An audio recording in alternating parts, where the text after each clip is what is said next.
we start, David? Yes, and thanks, Emily, for the introduction, and hello, everybody.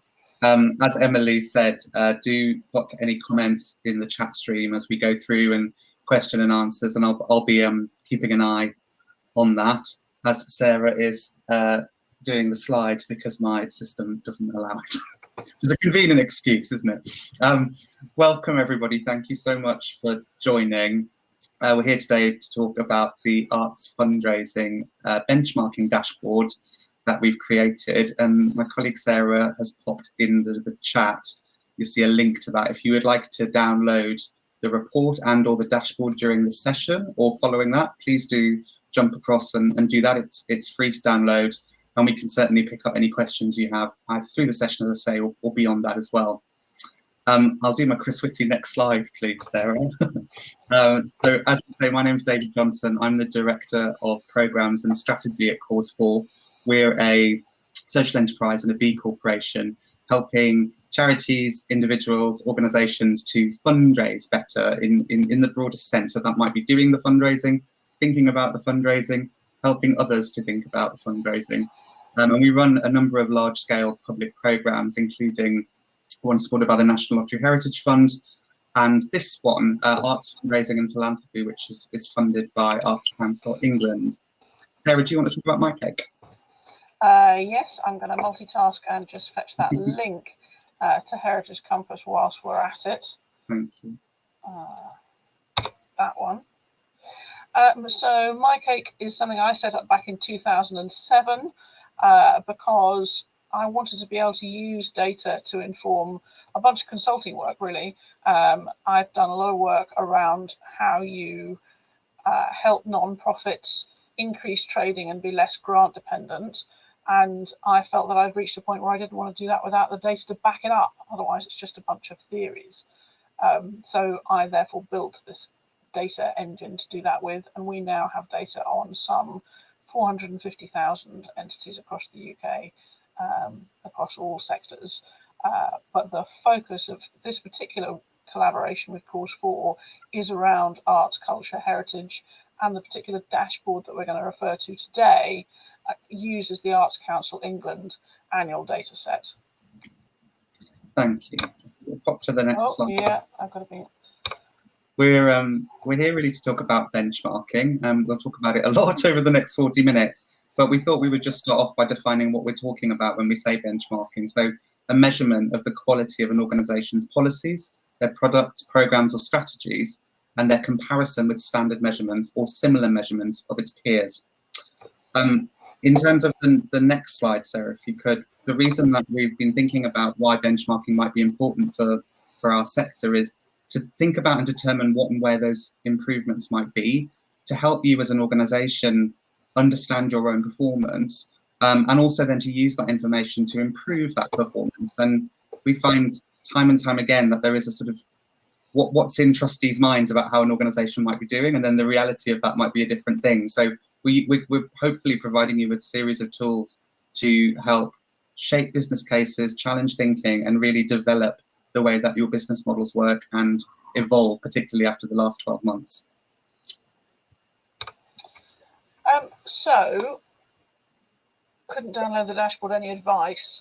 I think if you put an email in, it'll get sent to you, won't it, David? Or is yeah, it straight? That's right.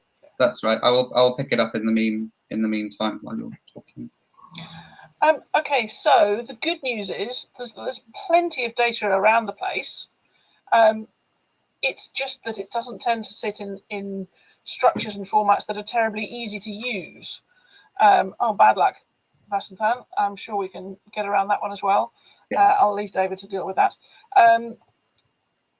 So it's not about a shortage of data, it's about the accessibility of it. And because it's not very accessible, then the default is not to make use of it. So the tool that we've built together is to say, how can we make something that's easy to use, that grounds your activity, and that makes it really straightforward to compare your organisation, whether it's to a national average or a set of more specific comparisons, whether that's by turnover band by sector, whether or not you run a public building. There's a series of slices that we've applied to it. And this is an annual thing, so we're updating it. We're now on our, with the one that's available publicly is the 3rd version, and we're busy on the 4th one as we speak. So making it easy to use. David, I think the slide's got your name on it. It does indeed. Why might you want to use it right now? And you might think, why are we looking at historic data when the business models of organizations have potentially changed so much in the last 12 months? Well, the reason we're thinking about that, and we'll talk you through some things you might want to look at, is whilst your business model may have changed, it may look like someone else's business model within the portfolio. So it gives an opportunity to read across and consider perhaps the scale of your organization, perhaps the type of income stream your organization is generating now is significantly different to what you're used to and what you're practicing, but is something that someone else is doing, and it can support you in shaping how that organization or organizations like it are generating funds, and other bits of information about the data as well. And I would add to that by saying that one of the great things about these benchmarks is that instead of building a strategy that's like last year, plus minus a bit, which is the most common way to say, what does next year look like? Well, it's probably like last year. Well, we're obviously in a place where it probably isn't like last year. So you need a set of additional resources and some other ways of looking at things, because your track record, your history, your past experience are not necessarily sufficient to take you through into the next phase. And that's where benchmarking really is super useful, is to help you do things that you haven't done before, but that others have. Absolutely. And these are some of the things you might want to know. For example, have you got smaller? And as you're getting smaller, you might want to look at other organizations generating funds and think about the differences between what your organization at its previous scale was doing and what it's doing now. Are you going to be joining or leaving the national portfolio, the regularly funded stream of arts and cultural organisations supported by Arts Council England? There is a direct correlation, unsurprisingly, between the level of funds Arts Council gives these groups and not. So it's worth just thinking, if you're thinking of joining, how might your business model look? And if you're thinking of coming out of it, or your funding isn't renewed in about 18 months' time, when that conversation comes up again, what might that mean for your business, and what might that mean for the model that you're using moving forwards? And finally, the level of working capital that your organisation's holding, which has had obviously a bit of work this year against it, undoubtedly. So how does that compare to what organisations like you have held previously? And indeed, holding that level of working capital, how does that impact on some of the other funding streams or expenditure that you might be making as an organisation? So for those of you who have been able to download the dashboard, and for those of you who haven't, my colleague is looking out for your emails and will ping you one. It looks like this. It's an Excel file. The yellow boxes up at the top of it are how you can segment the data into different slices. Sarah, do you want to add anything on the segmentation itself? We've tried lots of things. Yes. The place that we find in a sort of straightforward place to start with, as I would suggest, either looking at turnover bands, so finding people that are either within your current range of turnover or perhaps an aspirational group. So that one's always interesting. There is indeed something interesting about the main art discipline that you're a part of. And there are definitely things that vary according to which part of the country you're in. So those are our kind of core three, and indeed you'll see those in the report. And then the latest addition to that is whether or not you run a public building, because that too has a major impact. We have found less around the Arts Council's funding bands, largely because you might all receive a similar amount within any one funding band, but your total turnover might be really different. And that heterogeneity makes it harder to compare. So those are the places that I would start. Absolutely, thank you. And on the next slide, we're just thinking, why is this relevant? Well, it's relevant because often fundraising strategies, as it says, are based around what people think they should be doing. They sort of look to left and right and say, do you know what? Everyone else is applying for trusts and foundations, we should do that too. But in fact, the context it can be quite different, of course. So we want people to use this to help ground their fundraising strategies in reality and to help shape some decision making around where they may or may not spend that precious resource, particularly in the year coming forward. And I think the only other bit that I'd add to that would be to say, we all have conversations outside of COVID, down the pub over a pint, chatting to people about how we're doing. And I would say that those are often kind of a slightly rose-tinted version of reality, whereas this data is the kind of raw facts of it. And I think it's quite useful to separate the two. So we're going to look at 3 headlines only. Of the many things that sit in that long report, we've just picked out 2 or 3. So what we're looking at now is, or what we'll move on to in the data, is the 2019 release of the 2018 data. It covers 3 financial years, and in the data release itself only covers the last 2, but we've started adding in more years now that we've got a bigger pool of data to work on. And it takes 663 organisations for which we've got data across multiple years. And as a reference point, the average turnover of those 663 is 3.2 million. But as the next slide, oh no, not the next slide, I'll come to that. Let me go back for just a moment. So there's 3 things to hang on to: the years we're looking at, the number of organisations, and the average turnover. And then as we go into the next headlines that we're going to look at, I would say scribble these ones down. The questions we would ask are, does this make sense? What does it make you think? And if you're running an arts organisation, what action will you take as a result? So those are the 3 questions that we'd suggest. I mean, you can add any others you like, but let's start with those when I show you the next sets of data. So headline number 1. So what we're looking at here is the income summary by turnover band, with the smallest organisations on the left, below 200 grand, and the largest organisations, the over £10 million crowd, on the right. In blue, you can see the earned income, and in orange, you can see the Arts Council income. And what this tells us is that there's a clear correlation between the size of the organisation and the balance between earned income and Arts Council income. So the smallest organisations on the left have lowest earned income, highest Arts Council money, and the big organisations on the right have lots of earned income and much less Arts Council money. And it is broadly a straight line exchange between the two. And what this says to me is it really matters that when you benchmark your organisation, it's against people who are similar to you. There is no point in benchmarking an organisation with a turnover of 200,000 a year against one with a turnover of 10 million. Your business models are so different that it would be daft to make that comparison. Anyone got any queries on that one before I move on? Nothing in the chat, I'm going to keep going.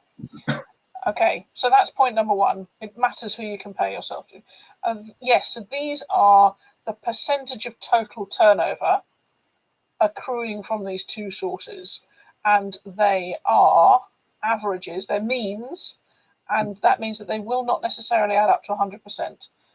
If anybody wants the maths on that, I can point in the direction of why that is the case.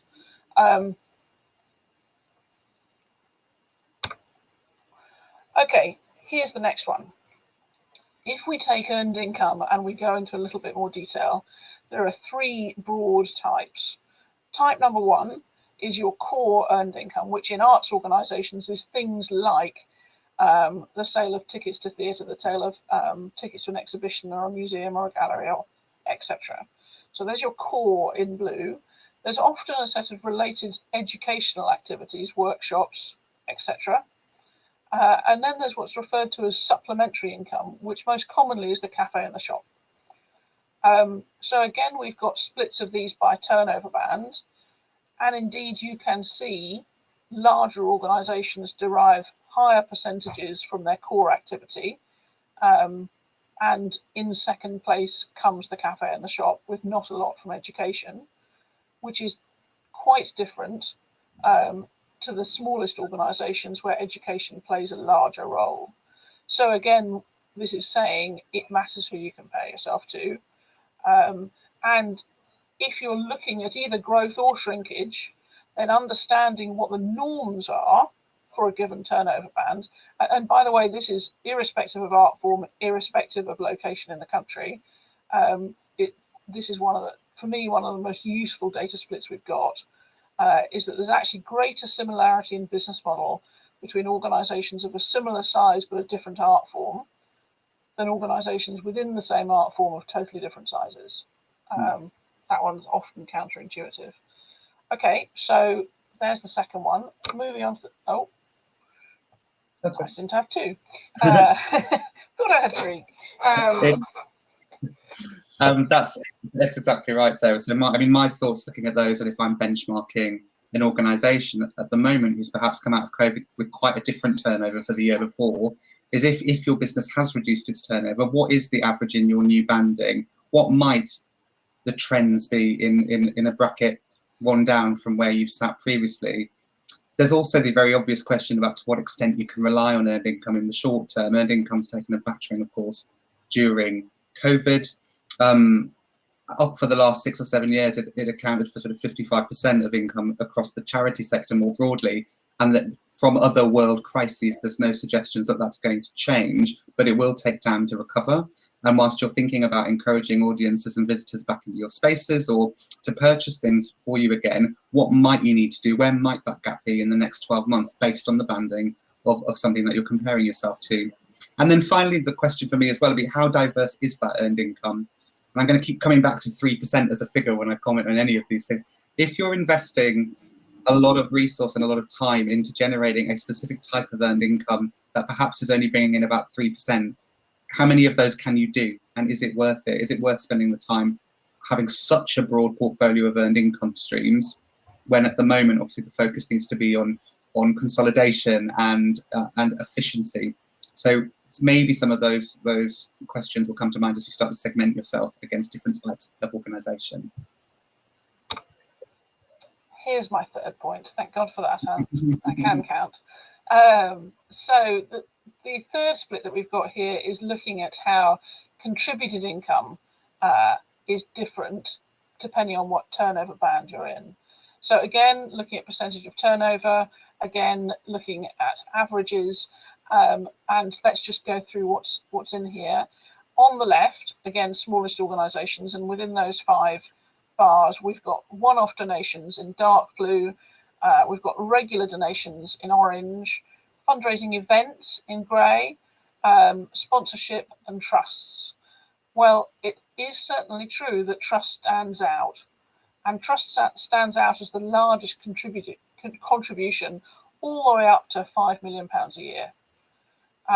So if you're thinking about your priorities of where you're going to put your energy into the 3% activities or not, then to follow up on this, what most people find is that trust is where the money is. Now, that's not universally the case. It's not true for every art form. It's not true for every place in the country. But you can see based on this data why people do indeed look at trusts of these various sources. I think the interesting question is, how do the other ones change? So what are the growth patterns? So I think there's something interesting going on around one-off donations in there and the times at which regular does or doesn't exceed it. That feels like there's more work to do to understand what it is about 5 to 10 million pound organisations that means they do more out of regular donations. Is that different depending on the art form, for example? So again, understanding what the norms are for the percentage of turnover you might achieve from these things. And of course, we can go on and say not just what the norm is, but what does best in class look like? So the point that I would make there is to say, you just can't be best in class at everything. You can be best in class at a few things, and it's worth working out what you want to be best in class at. So not only is it a question of, well, if you're only ever going to achieve 3% of turnover from it, please don't put 10% of your effort into it. But also saying, you don't have 10 of those, it's just too hard work. but understanding what best in class looks like in your turnover band, in your part of the world, in your sector, and saying, how do I get up to that top quartile, for example? How do I sit in the best 25% for income from trusts or from income from sponsorship, so that you can see how much growth you might aim for. And one of the ones this is now showing my age, but some years ago, when one of the culture secretaries said, well, what we really want is to get lots of money from donations and philanthropy. At the point in time, there was a 30% in-year cut to grant funding going on with some of the national funders. And on the whole, if donations are worth 2 or 3% here, then it just isn't going to miraculously go from 3% to 30% in a year. That is not going to fill the gap. So making realistic plans for what you might achieve by comparison to what the average is and indeed what best in class is. If your goal is to be twice as good as best in class, I would politely ask you whether that's realistic or not.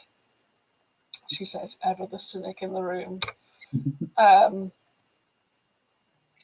that's absolutely reinforcing this message. Small organisations aren't the mini-me, they're fundamentally different. And quite often I have this conversation with boards of trustees, who might sit on multiple boards, some very large organisations, some smaller organisations, and think will be really helpful. We can absolutely adapt the strategy that our large institution is delivering against its fundraising goals into a smaller organisation. And it's just important to remember that they're not the same. It's not a sort of less similar option.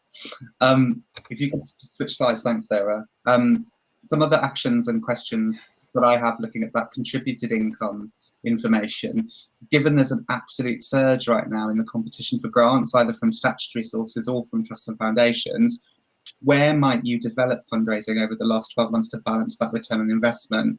It's going to take more applications to get the same level of grants potentially, just because of a numbers game. That's even before you start looking at the quality of your ask. So do you need to be coming off something else to focus on that more if grants are going to be a major form of your income model in the next 12 months as we begin to shift and change post-lockdown? It's obviously also, COVID-19 has had a real impact on corporate fundraising. It has still been going on, which has been a really lovely, pleasant surprise, because I just thought day one of lockdown a year ago, this is going to dry up, and it hasn't. I'm seeing active corporate fundraising happening across the sector, but there is a shift in that, absolutely, with a focus on strategic corporate philanthropy at all levels, as opposed to sponsorship perhaps in the short term. So what does that mean in terms of your future planning? How are you approaching corporate social responsibility fundraising from corporates as opposed to transactional sponsorship heavy relationships with funders that might not have that sort of cash or want to present their cash and brand in the same way whilst they're making huge decisions about their own cash flow and business models and staffing? And then finally, the trends in COVID-19 and indeed in other, as I say, worldwide issues in the past. I'm thinking of the finance crash, the banking crash. I'm also thinking of the impact on charitable giving after 9/11 as well, are two examples that I could draw upon. Individual giving has remained. Individual giving has, in some cases, grown, but at least sustained the level of support for organisations. And people increasingly see their role as an individual in supporting not just arts and culture, but charity organisations across the board. So with that in mind, how have other organisations of your size and scale maximised investment from this source? And is that a potential opportunity for you? I know certainly if you begin to look at individual giving and segment it by geographic part of the country, there's quite a large variance in the amount of both one-off and regular donations. But does that represent an opportunity? Or does it say, look, this is what's happening right now. This is the sort of level we might be able to expect to generate if we're operating like our peers. What does that mean in terms of resourcing, and are we prepared to emphasise and develop those relationships? And then what I thought we'd do is add in a couple more points that are obviously kind of relevant to the short term. So it's really uncommon for funders to allow you to reflate your reserves. And yet through the Cultural Recovery Fund, indeed, that has been possible up to 2 to 3 months worth. So it's a great opportunity to ask questions about, have you got enough of it? How do you look after your reserves? You know, what kind of level do people typically achieve? And what this data is saying is that within the Arts Council's national portfolio, at least, the norm is just over 3 months, 13 weeks. So it is not unreasonable that if the fund allows for it, that this is the kind of level you could reasonably reinflate your reserves to. So I think that's a useful reference point. And then this is the first year in which we've been making use of the balance sheet data that sits within the Arts Council's annual return information. And I'm not going to go into lots of it here. I'm just going to draw out a couple of pieces. So something obviously went on when we look at liquidity and working capital between 2017 and 2018, in that it dropped from an average of 40% down to -4. That is definitely a head scratch moment, and saying, what is it that is causing a lot of people to dip into the reserves? That doesn't strike me as ideal. And indeed, current assets as a percentage of turnover has also gone down. So there's something shifting between those 2 years. And I probably wouldn't take actually these national averages as my reference point. I'd take something that's more particular to the size of the organisation. But what these kind of metrics allow us to do that we haven't looked at in previous years is to say, you know, how much money is sloshing about or not? How often do organisations dip into their reserves? In work that we do elsewhere, the data we're seeing that says that in any 1 year, approximately a third of organisations make a loss. Well, obviously it's not the same third every year, otherwise they just wouldn't be here. But there's obviously some level of cash flow roller coaster going on, and that tends to feel insecure. That's not an enjoyable ride on the whole. So understanding what the patterns are in your organisation and how to dampen that roller coaster so it feels more stable is one of the things that we'll be spending more time looking at going forward. I think actually in the for the sake of time, I'm going to leave those points in that we can always come back to them in the questions and indeed in the recording. I think the 2 points down the bottom are the ones that I would leave you with, which is, if you've got good reserves and strong assets, then it opens you up to be able to think about how you develop new income streams from them. And if you can contribute to reserves, then again, you're able to back your own ideas sooner.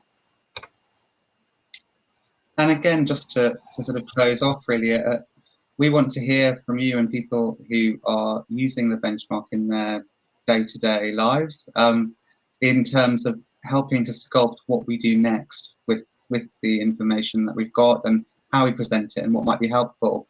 As I said at the start, I mean, this year has had a significant impact, of course, on business models, but have you perhaps left a building as opposed to being in a building? And what does that mean in terms of generating income moving forwards? How do non-NPOs compare to this? And if you're not regularly funded by organisations like Arts Council England, where does that backfill of money? We were looking at, I think, the earned income versus Arts Council at the beginning, and for funded organisations, on average, it's more or less pound for pound earned income and Arts Council funding. If that's not the case, and that pound from Arts Council isn't there, where does that money come from? And also, what might we do regarding arts organisations who really focus on delivering social impact? What does that look like in terms of their business modelling, and how do those differ? My cake have done a lot of work outside the arts sector in terms of some really interesting documentation about cafes and catering and retail and space hire, in terms of price points and in terms of mapping that. So we're really interested in whether the same things apply to the arts sector and cultural sector broadly. So what would you like to see next, really? Do let us know, do get in touch, and tell us how we can help you to use this data to make your business cases, to more successfully generate income, or perhaps review your expenditure. Our contact details are here. We'd be really happy to hear from you, and we'll open out the space for the last 10 minutes for questions now as well, if there's anything you would like us to talk about, revisit, or have a general chinwag about data in the sector and resilience. That's opening the floodgates for 10 minutes, isn't it? Sarah's also just shared those business success guides that I mentioned in the chat. So if people want to take a look at that, please do. They're really, really interesting reads. My background comes from earned income as well, and I use them a lot in my cafes and bars and space hire businesses in previous roles. So they're really good. Over to people. David, what other links should we bung into the chat here? I will find some more to add. You put the Heritage Compass one in. We've got the arts fundraising dashboard. There is a heritage sector dashboard coming as part of another program, so we'll be able to read across between the arts, culture, and the heritage sector specifically. And I'm going to put in that link about what we refer to as the cappuccino index, which is to do with, are you trying to make a profit from your sale of coffee, or is it part of the social impact that you deliver? So we'll add a few of those in. I'm hoping for questions, because of course we can't see you, and we're sitting here hoping that this has been relevant. Well, let's ask that question directly of the group. Has this been relevant? Is this useful? Will you do anything as a result of attending this session? And if so, what? Pretty please. So we've got a question: as a sector support organisation, there are fewer of us, help if I can say it, than other types of NPOs or income-generating art source. So does your data set include comparable orgs? Yes, it does, and indeed there are more. There are more of them in the later years. When we first started doing this, I think there were 4 sector support organisations in the Arts Council cohort, and I suspect there may be as many as, well, I think we're at least into double digits now, she says optimistically. I don't actually remember. Now, I think. Right. So yes, they're referred to in the reporting dashboard as not art form specific, but that's essentially the sector support organisations. Yes. There's also something interesting, I think, with sector support organisations comparing to turnover and geography as a benchmark. And whilst it may well not be that you move geographic area over the course of the next 12 months. I mean, you might do actually, depending on, anything could happen now, couldn't it? But it's certainly something to look at when you're segmenting and just thinking through, actually, what's the rationale for pulling together this slice of data? What's driving my want to compare to that area? So sometimes, as I say, it's art form or non-art form specificity, but sometimes turnover and geography and public building or not, for example, play an interesting role in that mix as well. Yes, and if we're thinking about sector support organisations, they're probably not running public buildings, she says, sweeping statement. Mostly not.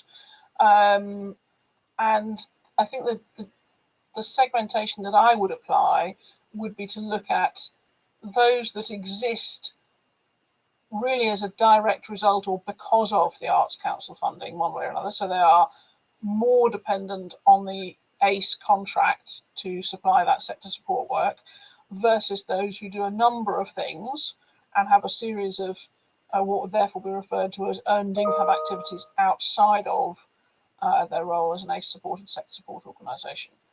That would probably be my biggest separation. I've had quite a few conversations with funded sector support organisations as well in the last 12 months about how they can use this data to support their bit of the sector that they're supporting as well. So do get in touch if it's a particular art form, for example, that you're supporting, that you'd like some more information pertaining to that art form. We can provide that and talk you through some of the best sectors to use. Or indeed could provide a specific cut, which is, gives a list of the organisations you're interested in and run a bespoke comparison group on that. Would be another way of doing it. Yeah. Sure. So yes, drop us a line, Mac, and let us talk about it further. What else are people thinking of doing as a result of this? And is this new? Is this new? Have you seen it all before? Is it a new look at old data? Mac, I'm going to pick on you because I know you're still there. Well, I hope you're still there. You know, what is it that's new in this that you haven't seen before? And yeah, what more would you want of it? You know, we're always thinking about how we improve this going forward and how we make more from what is in here. So that's a genuine question that says, what else would you like? We've got a comment in the Q&A box that's very relevant to North Somerset Art. And we currently, thank you, I'm jumping between things. You're new to me and will be used to reviewing our strategic plan. Absolutely. I would definitely use that as the basis to make some review, and not in isolation. There, of course, there are multiple facets of things to consider, but it's certainly a helpful tool in, as I said, grounding your thinking and comparing it to other things and other practice that's happening.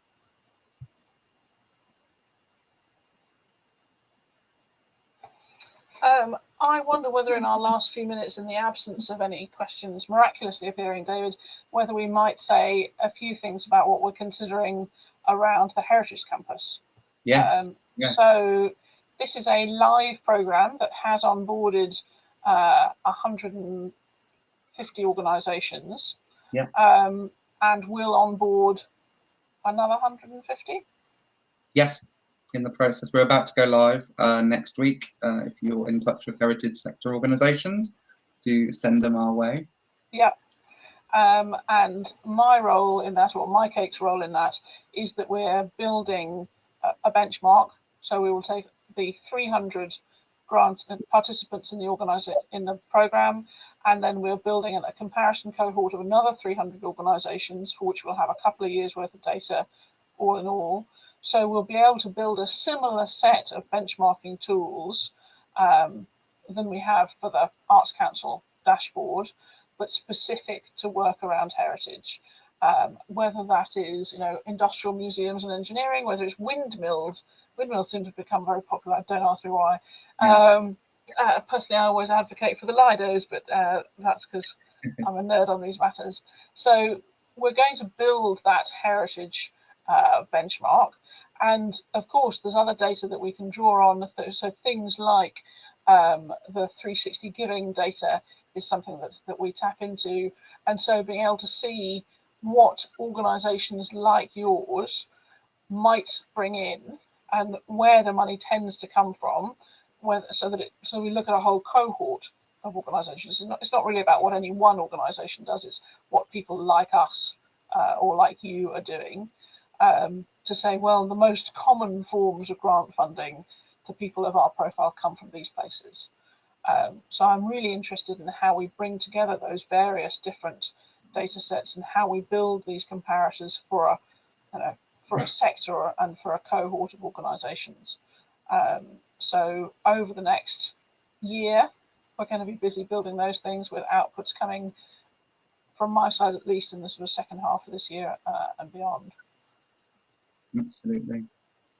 And Mac, as you say, yeah, it is tougher grants trust, and I think a sort of 5 forces analysis is a great way of using the data to support that process.